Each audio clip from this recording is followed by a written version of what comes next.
But yeah, it is still tough. It's just tough in general. I mean, I think that's a tough part of for us as humans, just in general, of like pairing that fact that God is fully just and fully gracious, Mm-hmm.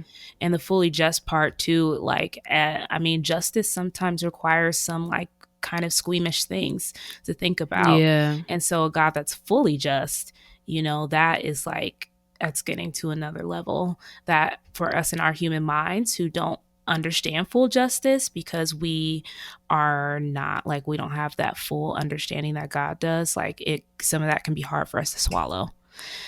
And again, we walk by faith. Absolutely. Yeah. Yeah, no, for real. But this is one of the passages and just one of the things that a lot of people, mainly non-believers, will say, "Well, look at that God," or even I've heard Christians say, "Well, that's the God of the Old Testament. He was mean and like Right. like murder people," and the God of the New Testament is like nice and like no, actually, it's the same God through and through. But this is one of the passages that people talk about, and yeah, it's just really interesting. But it's so hard as a believer to just put your faith in, like, you have to believe that God doing this had to be the most loving thing that Mm-hmm. he could do, and that Right. seems so hard for us to fathom.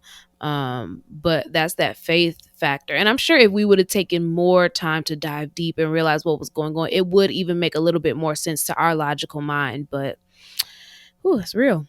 Yeah, definitely, definitely real. So yeah, so I did observe some new things reading Noah that I hadn't really looked into before What with about that. any other passages? Like, did you notice anything else new, or like anything that was unique or that stuck out to you? And we're talking about the first 13 days, day 1 through 13. Yeah, at this point. Yeah, so I don't know if this is like fully new. Maybe I recognized this in 2018 when I did this, but it's been 2 years. So, or it's been a year. I don't know. It's been 2 years. So Yeah. I don't remember, but I definitely reading it this time really noted like, man, God's sovereignty in the midst of people fully just being disobedient. Yes.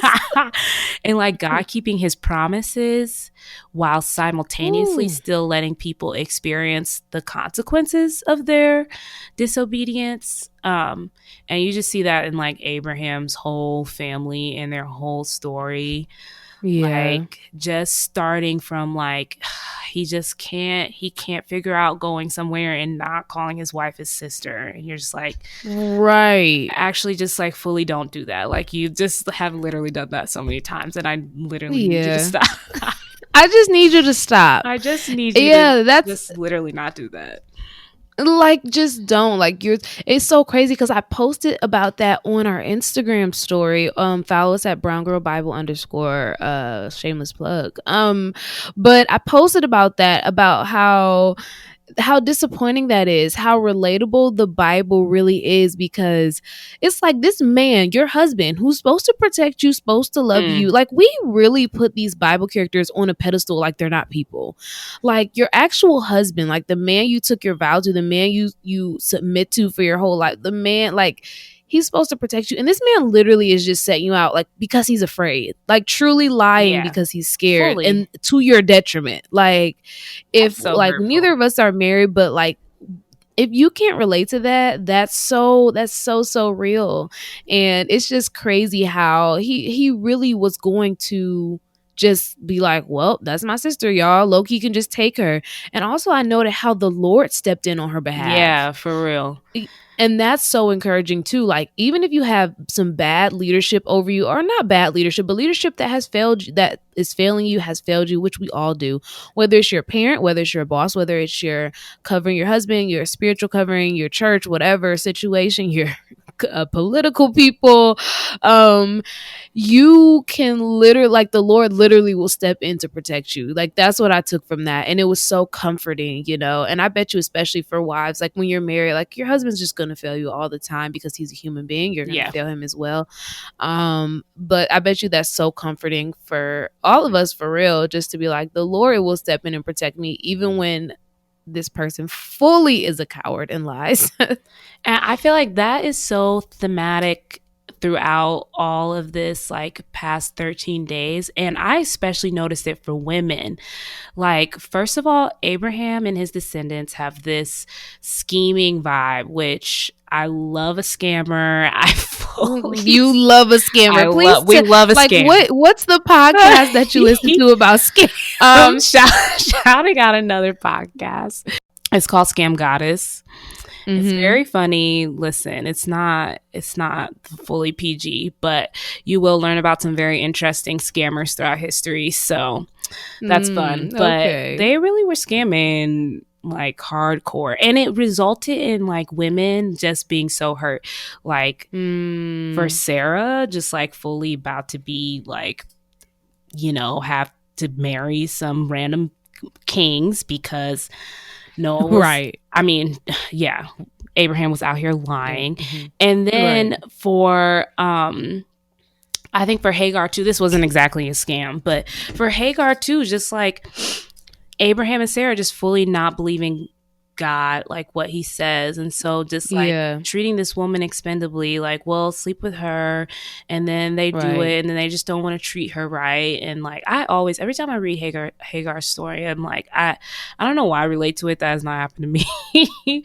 But it just seems so hurtful to just be Yeah. like, Sarah, you supposed to be my girl.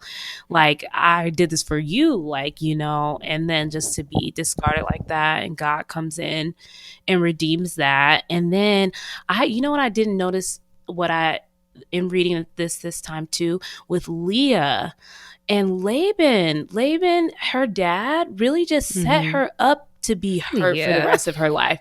Just tricked Yeah. a man that fully does not love her into marrying her, Mm-hmm. and she's stuck just fully like, my husband doesn't love me, and she's just like trying to produce children to make up for the fact that this man will never love her, and Right. she knows that. Isn't that literally terrible? That's so That is terrible. actually terrible. And Literally terrible. yeah. Like, so Y- hurtful. There's so many hurtful things, but God like fully redeems. He provides. I mean, he gives her children. Um, Yeah. and with Hagar, he promises that her and Ishmael will be taken care of, and she'll have a lot of descendants. And even with Sarah, he steps in before she basically has to sleep with random dudes. And it's like, Right. this is what it is. So I think that's what I realized in reading this. There's just so many times when people don't fully believe God, and so they try to take things into their own hands. And God is like, Yeah. my promise is Ooh. my promise, so I'm still going to work it out. But you kind of messed up the direct path, so we got to take some weird curves, and it's going to allow you to experience the consequences of that. Um, Wow, yeah. my life. Wow. Wow. Attacked, Yeah, attacked. wow. It's, Okay, yeah. got it. And that's all of No, us. that's so real. That is really all of us. And it's just amazing. Like, a perfect, all knowing God actually allows us to have just free will, and we mess up everything. It's like letting a toddler like help you do anything. Like, it's gonna take way longer. You don't know what you're doing. I could do it way quicker myself. Like, you're Yeah. actually messing it up and making it worse Mm-hmm. and wasting time. But I'm gonna like allow you to be part of this story and part of the journey so that you can learn, and because I love you, which is just unreal.